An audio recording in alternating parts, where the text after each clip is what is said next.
Hello everybody and welcome to video episode number 16 in our 90-day video challenge. I'm Norman Wright Jr. and I really appreciate you stopping by, visiting with me, checking out this video. I hope it adds a lot of value to you and gets your creative juices flowing when it comes to content creation, because that's what this video is all about today.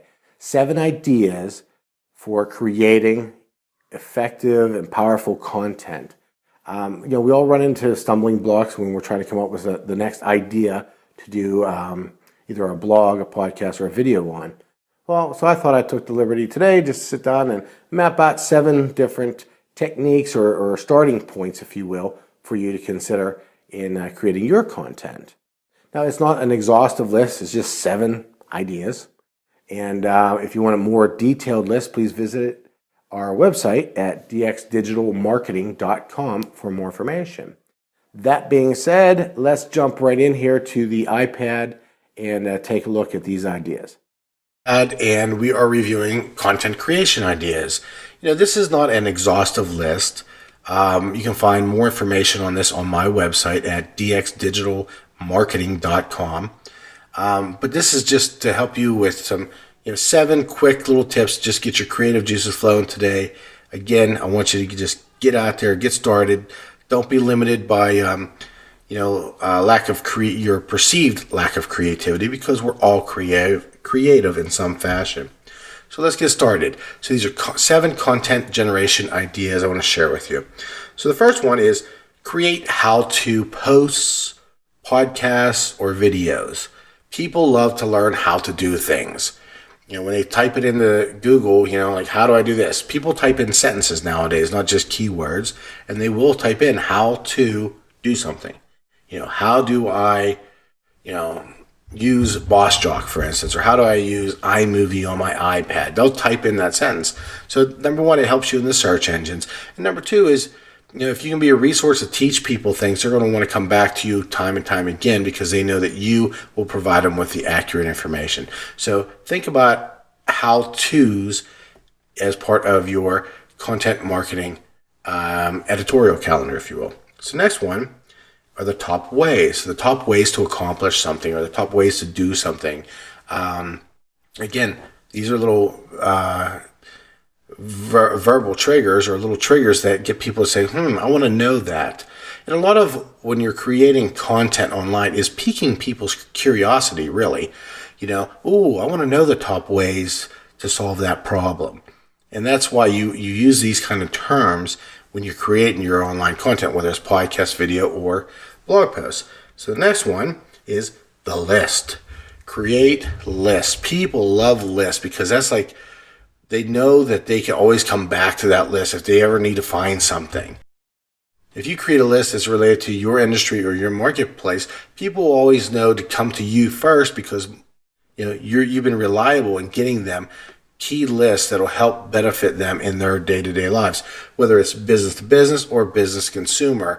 If you're a business that markets to consumers, you can create lists for a wide variety of things related to the individual, whether it's like a list of daycare centers, for instance, in the area, or top ranked list of something, or the best. Create a list of the best of something. So lists are very valuable, and lists will always bring people back in. And also, lists kind of stand the test of time. If you have a good, solid list, people like to share that with others. So it does get some viral aspects to it. So going to the next one, this is one of my favorite ones, is the secrets. People are always curious about a secret. They're always looking for something they don't know about. So if you can say like the 3 secrets of weight loss or effective weight loss, people who are interested in weight loss will always click that, because they think that there's something else out there, even though it might not be something else out there.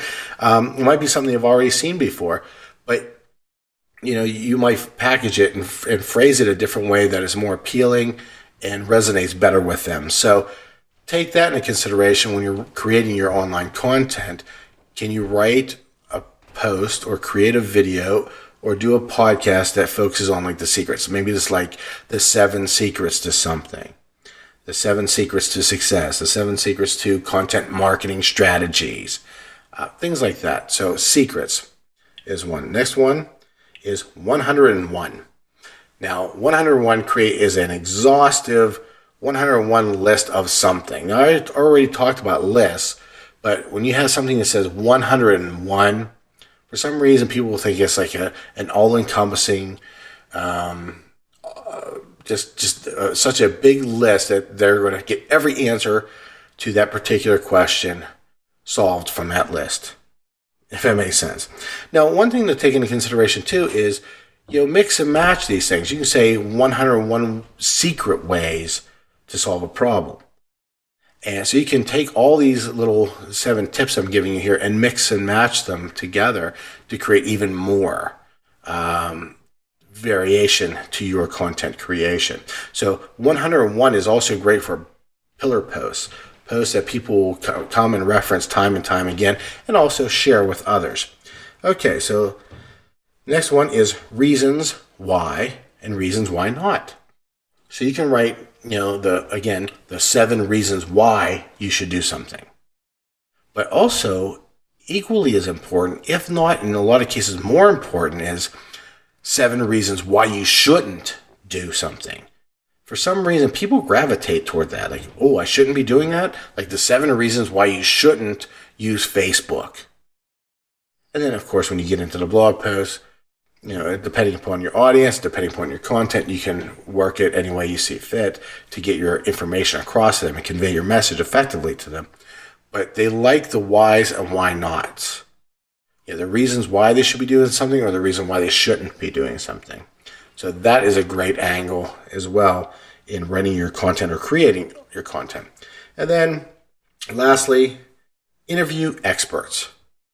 Pick up the phone, call somebody in your industry that everybody knows or a lot of people respect that would they like to hear from. Ask them just a series maybe of 4 or 5 questions and then write that information down and quote them on it and put it into a strong blog post. And then obviously ask permission to use their name and then send the blog post off to them so they can see it as well, or the podcast. If you're going to do a podcast or a video, consider using Skype and getting the recording tool with Skype to record the interview and then publish that along with, a transcription of the actual interview onto a blog post. Interviews work really well, especially if you get people in your industry that are well respected and very knowledgeable and have credibility. What that does is that credibility transfers over onto you because you know these people apparently, or you wouldn't be interviewing them. And you're the one asking the really good questions to these people. So that's it. That's 7 quick tips on how to come up with some ideas for content creation. And of course, as always, please like this video if you do in fact find value in it. Okay, so that wraps up today's video episode. This is video episode number 16. Again, I'm Norman Wright Jr., and I really appreciate you spending time with me today. Please visit our website at dxdigitalmarketing.com. And if you like this video and this video added value to you or benefited you in any way, please like it. Please click like. Follow me on LinkedIn, Twitter, Facebook, YouTube, Google+. Just type in Norman Wright Jr. and you'll find me. Until tomorrow, I'll talk to you later. Take care.